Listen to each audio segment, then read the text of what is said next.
Mengapa saya keluar dari Wahabi Salafi?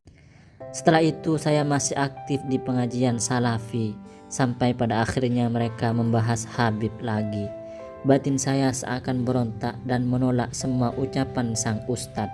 Ingin rasanya saya berteriak, "Tidak, apa yang kau katakan tidak benar." Tetapi apalah daya, semua hanya terpendam di hati. Penuturan demi penuturan yang diucapkan sang ustadz dalam membahas Habib semakin membuat hati ini tidak tentram.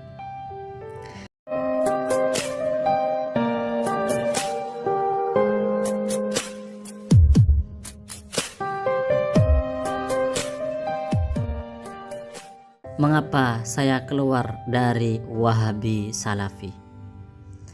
Oleh Akhwat Sunni Salafiyin. Alhamdulillah, dulu saya seperti saudara-saudara Salafi yang lain aktif mengikuti pengajian-pengajian di Ma'had Salafi di Jakarta.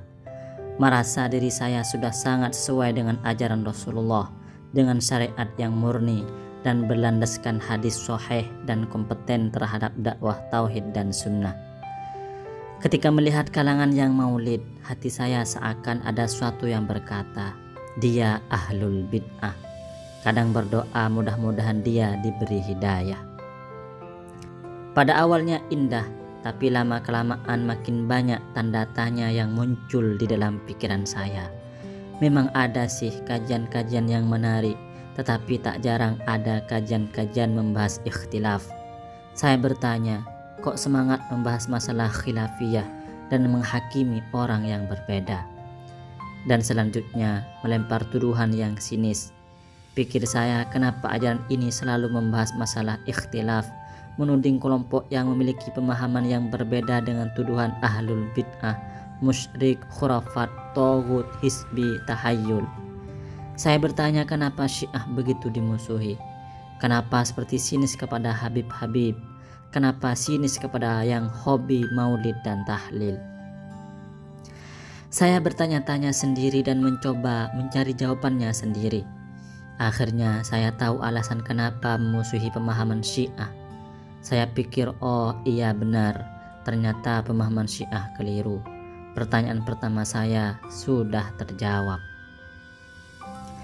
Lalu muncul lagi pertanyaan lain, kenapa memusuhi dan seperti sinis terhadap ulama-ulama dari kalangan Habib? Saya coba mencari jawaban sendiri. Apa benar Habib-Habib mengajarkan orang untuk musyrik, menyembah kubur, dan lain-lain? Saya coba cari jawabannya sendiri.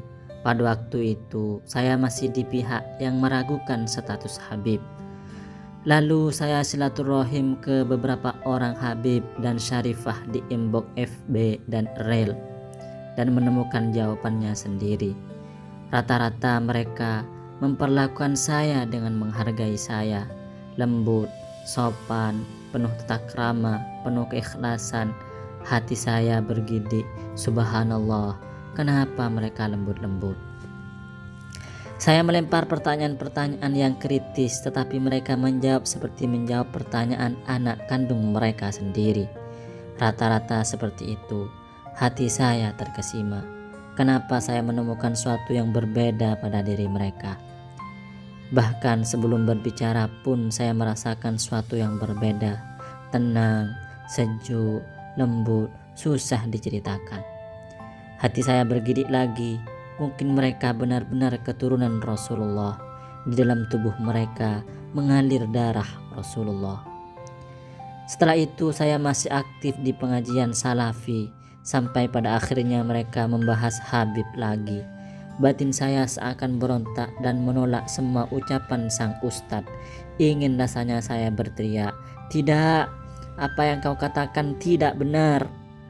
Tetapi apalah daya, semua hanya terpendam di hati. Penuturan demi penuturan yang diucapkan sang ustadz dalam membahas Habib semakin membuat hati ini tidak tentram. Saya keluar berpura-pura ke kamar kecil, masuk dan mengunci pintu kamar kecil. Saya menangis, tak tahu kenapa saya keluar kamar kecil dan tidak berniat mengikuti pengajian lagi. pulang ke rumah dengan air mata yang berlinang. Saya tidak tahu kenapa menangis, tetapi batin saya seakan tidak terima atas pembahasan sang ustadz yang menyudutkan para habib. Hari berganti.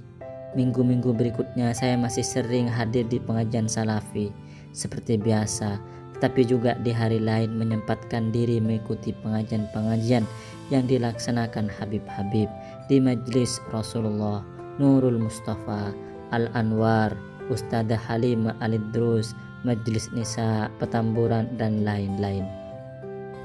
Hati saya tidak bisa berdusta. Saya merasa jauh lebih merasa nyaman di Majelis Aswaja.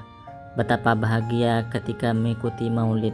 Saat-saat qiyam ada rasa rindu yang membara kepada Rasul yang tidak bisa diungkapkan. Sekarang sudah 1 tahun lebih saya tidak pernah lagi mengikuti pengajian salafi manapun. Saya hanya aktif di pengajian Aswaja.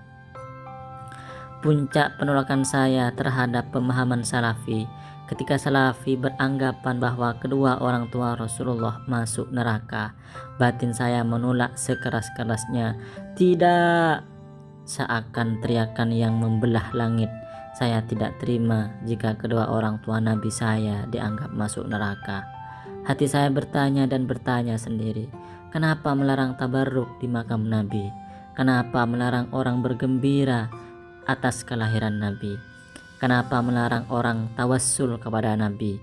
Kenapa melarang orang membuat syair pujian kepada Nabi sebagai ekspresi ungkapan rasa cinta mereka? Kenapa peninggalan-peninggalan Nabi seperti rumah Nabi di Saudi seakan tidak terawat? Kenapa seperti sinis kepada keturunan Nabi? Kenapa menganggap kedua orang tua Rasul masuk neraka? Saya menolak pemahaman ini. Bukan cinta Nabi, tapi seperti memusuhi Nabi.